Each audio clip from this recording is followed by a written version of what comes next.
4.2, we're going to begin talking about logarithmic functions. Logarithmic functions are actually the inverse of exponential functions. So we need x to be greater than 0, we need a to be greater than 0, but we need a to also not equal 1. An logarithmic function is of the form y equals log base a of x. So it's read log base a of x. If and only if x equals a to the y. So these two functions are the same, okay, just written in a different form, all right? So again, a logarithmic function is the inverse of an exponential function, and in fact, a logarithmic function is exponential. So the function f of x equals log base a of x is called the logarithmic function with base a.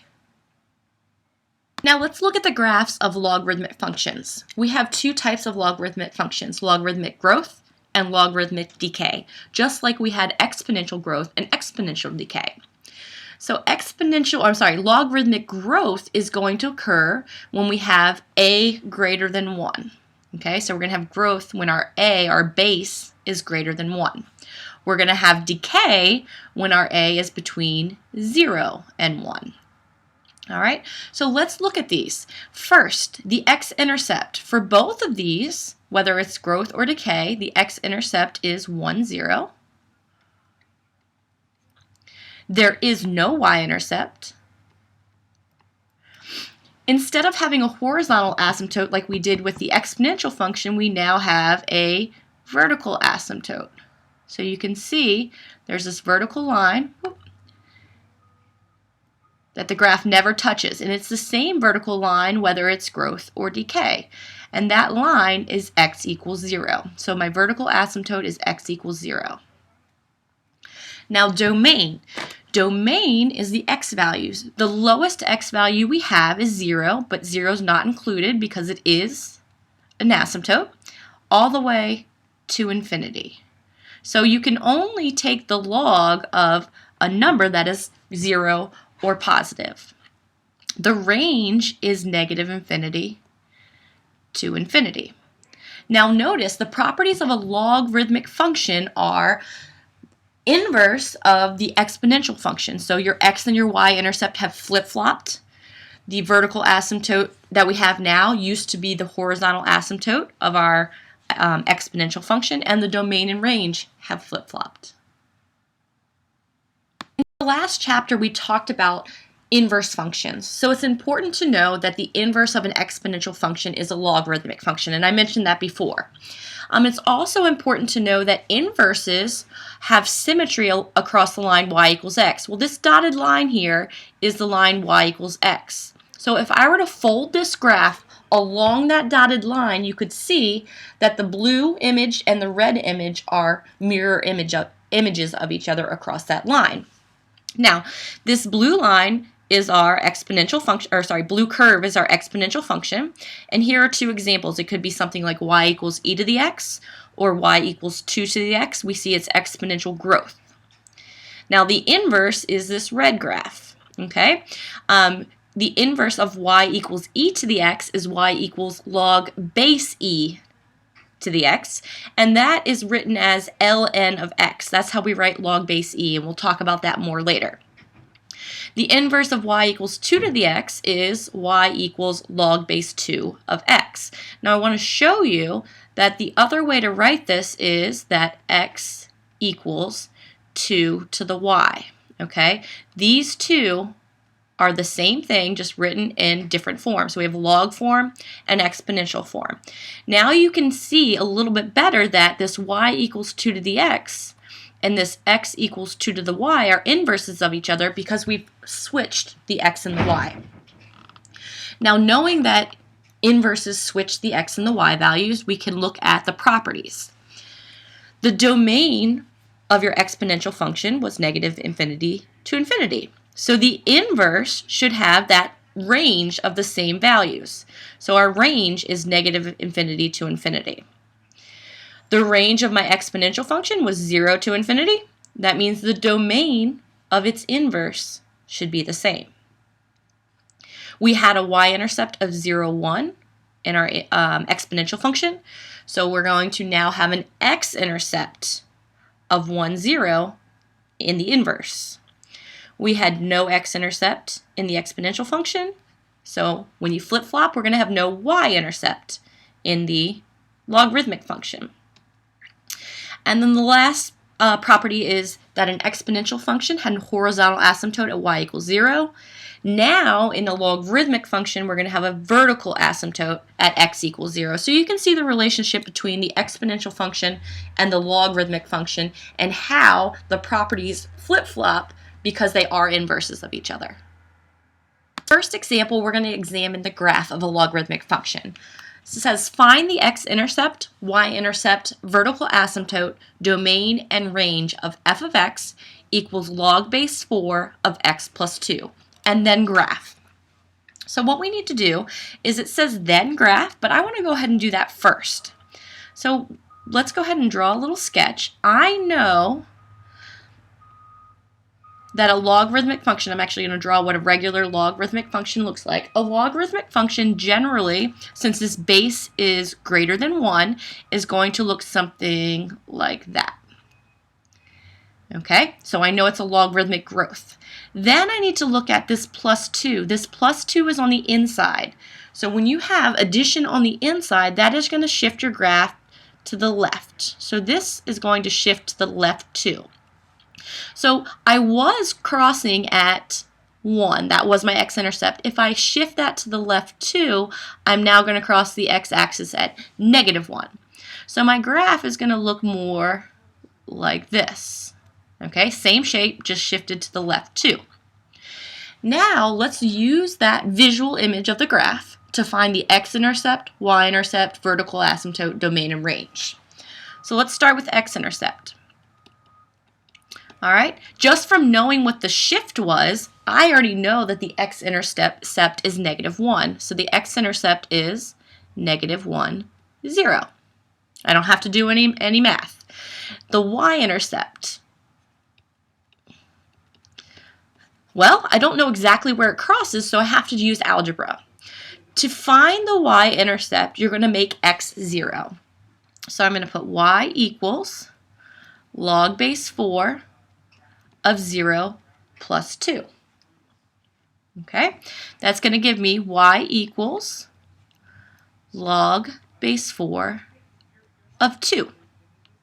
Now, we haven't talked about how to convert this yet. We're going to do that a little bit later, so I'm just going to leave it right now as log base 4 of 2, and we'll revisit that a little bit later. The next is the vertical asymptote. The vertical asymptote was at y equals 0, x equals 0, but we shifted that also to the left 2. So my new vertical asymptote is x equals -2. My domain, since my vertical asymptote changed, my domain has shifted also to the left 2. So my domain is from -2, not including -2, to infinity. And my range stays the same. My range is always going to be -infinity to infinity. 2, we're given f of x equals the natural log of x minus 5. And again, we're going to find the x-intercept, y-intercept, vertical asymptote, domain, and range. And then we're going to graph it. Again, I'm going to start with the graph.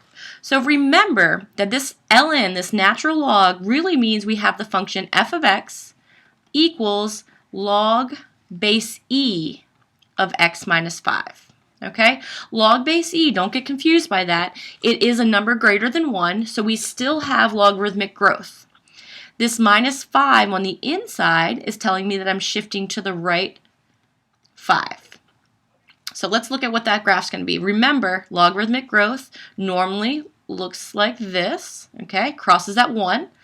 But we're going to shift over to the right 5. So instead of crossing at 1, we need to be crossing at 6. So 1, 2, 3, 4, 5, 6. So my graph is going to look like this. Okay? So let's go through. X-intercept. Well, I just counted over. I was crossing at 1. Since I shifted to the right 5, I'm now crossing at 6, so my x-intercept is 6, 0. Y-intercept. You can see that this is not going to cross the y-axis. We have this new asymptote. So it's never going to go past that asymptote, which means my y-intercept is none. Vertical asymptote. Normally, my vertical asymptote is at y equals 0, but if I shift it to the right 5, I'm now at y equals 5. I'm sorry, x equals 5. Keep doing that. X equals 5. Crossing through the x-axis. Domain. My domain depends on where my vertical asymptote is. My vertical asymptote is at 5, so my domain is 5 to infinity. And my range is from negative infinity to infinity. Example 3, write log base 7 of 343 equals 3 in exponential form. So we want to take the log out and write it as in exponential form. So that goes back to the definition that we were looking at earlier. So I'm going to go back to that. So what we're doing is we're taking this log form, y equals log base a of x, and we're going to rewrite it in exponential form, x equals a to the y. So here's how we're going to do that. I call it the loop. So to change this to exponential form, we're going to take the base, raise it to the power, that's on the other side of the equal sign, and that should be equal to 343. So to rewrite that in exponential form, it's simply going to be 7 to the third equals 343.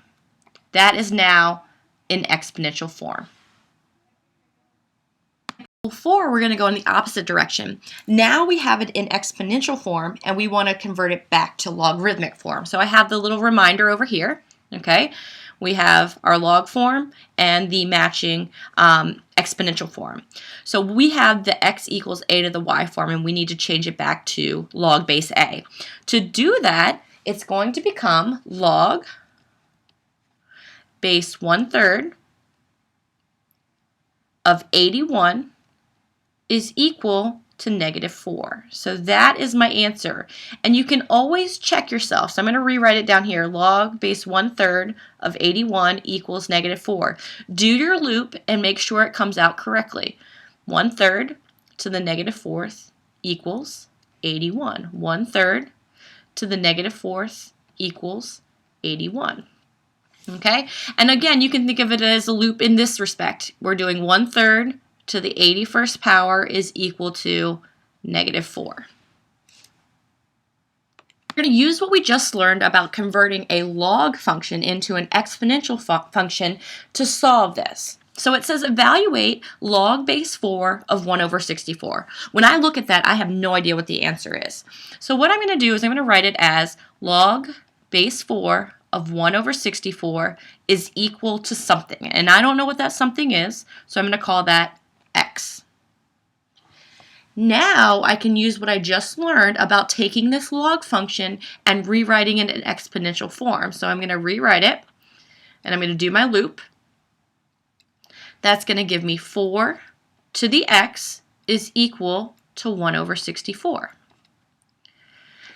Now, in order to proceed with something like this, we have to have the same base. So on the left-hand side, you can see that the base is 4. It's 4 raised to the x power. So I want to try to make the right-hand side have that same base. So is there any way to write 64 as 4 to some power?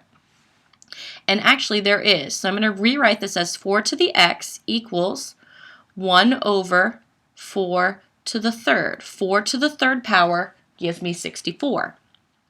Now I have 4 to the x, and then now I have 4 to the third in the denominator. I want to figure out how to bring this up to the numerator.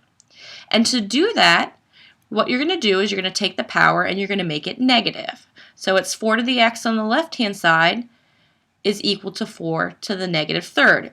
1/4 cubed is the same as 4 raised to the negative third power. Now, once you have the same bases, if the bases are the same, then we know that the exponents must equal each other. So x must equal negative 3, which means log base 4 of 1/64 is equal to negative 3. For example 6, we're going to try a similar problem. This time we have log base 625 of 5, and we don't know what it's equal to, so we're going to call that x. So again, I'm going to do my loop to rewrite it in exponential form. That gives me 625 to the x is equal to 5. Now I have an x power over here, but I don't have a power over on the right-hand side. So if there's no power written, we know that 5 is the same as 5 to the first. Now, on the right-hand side, we have a base of 5, so you're always going to look at the smaller base to start with. Can I take 625 and change it to 5 to some power? And I can. So I'm going to change that 625. I know that 625 is 5 to the 4th. Now, I still have that x power out here, and that's equal to 5 to the 1st. I'm going to rewrite it as 5 to the 4x, because I know when I have a power to a power, I can just multiply them. That's equal to 5 to the 1st. If the bases are the same, then I know that the powers must also be equal in order for these two pieces to be equal to each other. To solve that, I'm going to divide both sides by 4. That's going to give me x equals 1/4. So I know that log base 625 of 5 is now equal to 1/4. Now that we've gone over those examples, I want you to turn back to example 1. Remember, we found the y-intercept was y equals log base 4 of 2, and I said we'll revisit that later. Now we know how to simplify that. Okay, we want to know, what does log base 4 of 2 really equal? So I know I'm going to set it equal to x. I'm going to do my loop. So that's going to give me 4 to the x equals 2. And I know that this is 2 to the 1st power. So how can I change this 4 to a base of 2? I'm going to rewrite that as 2 squared. And I still have the x power there. And that gives equals 2 to the 1st.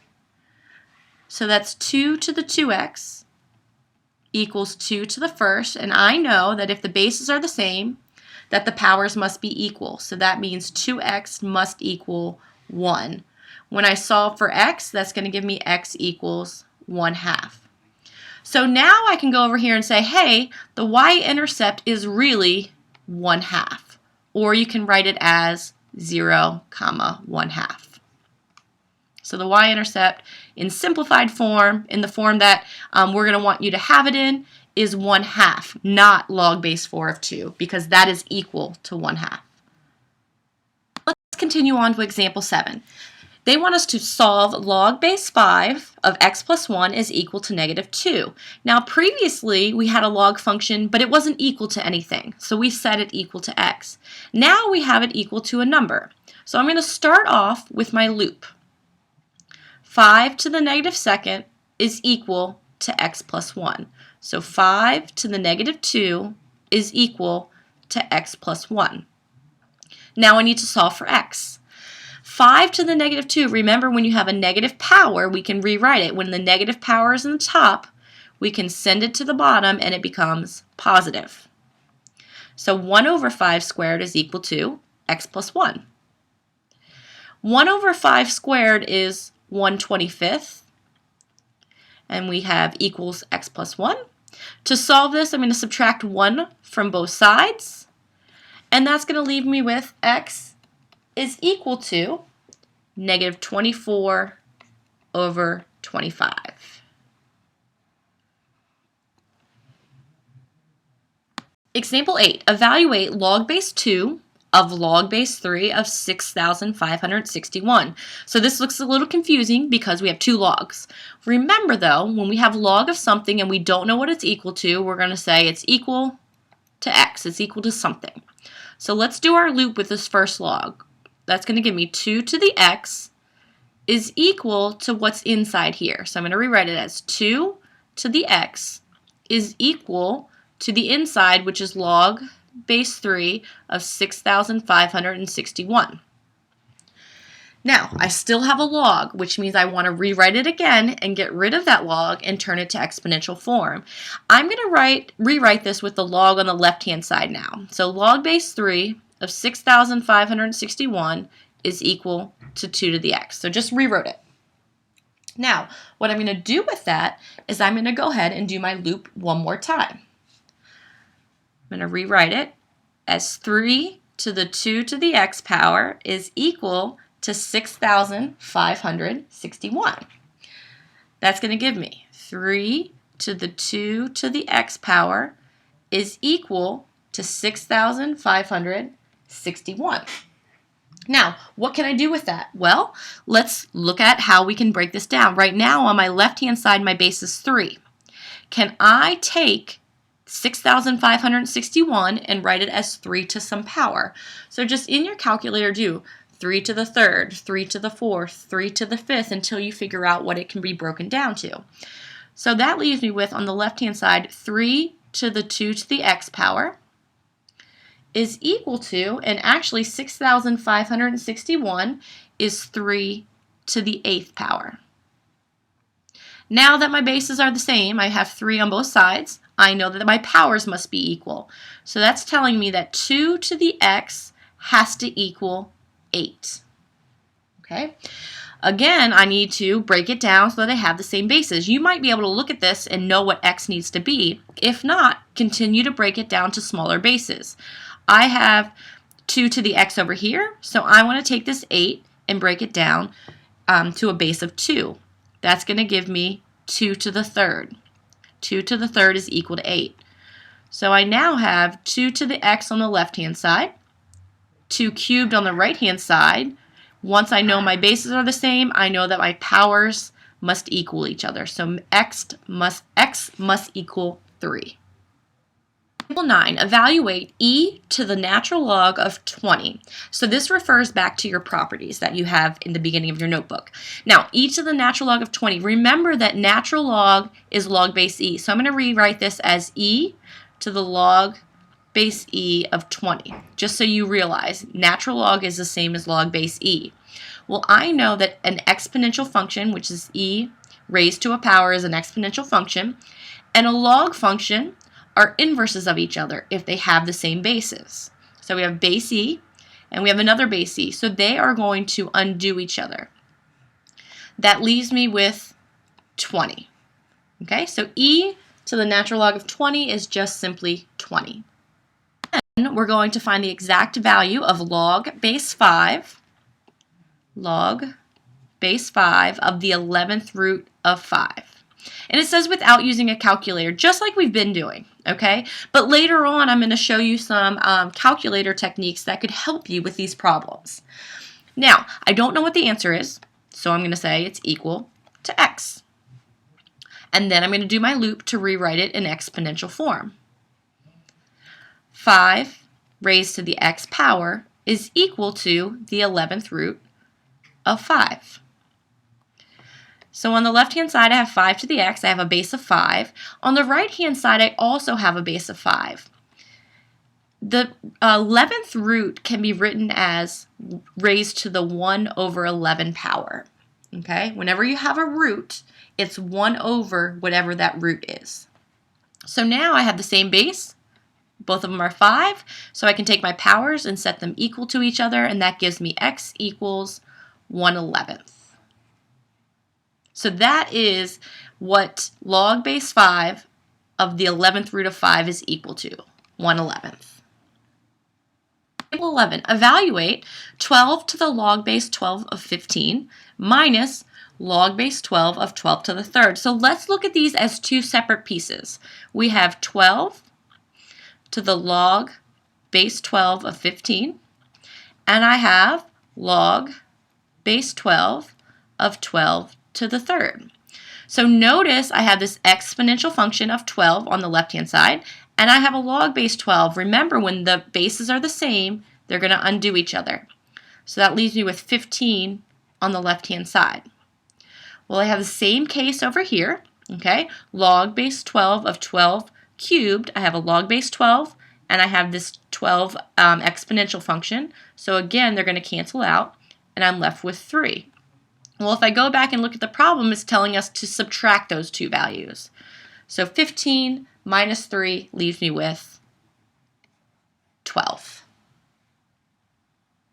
Example 12. Find the domain of f of x equals log base 5 of x plus 2. We're going to look at this two ways. The first way is to go back and think about our transformations again. I know that if I have x plus 2 on the inside, adding on the inside, that's going to shift it to the left 2. I know a logarithmic function, normally, if it's logarithmic growth, which it is because it has a base of 5, is going to look like this. And if we shift it to the left 5, our vertical asymptote is going to change. Normally, our vertical asymptote is x equals 0, but if we shift it to the left 2, it's now going to be at x equals negative 2. So my graph is going to look something like this. My vertical asymptote shifts, so that means my domain is going to shift. Up here, the domain was 0 to infinity. If I shift it to the left 2, my domain is now negative 2 to infinity. So that's one way to find the answer. The other way is to know that you can never take the log of a negative. So you can just simply take what you're taking the log of, which happens to be x plus 2, and you can know that that always has to be greater than 0. When you solve that, you get x has to be greater than negative 2, and that in interval notation is from negative 2 to infinity. So either way, whether you do it algebraically or graphically, you're going to come up with the same domain.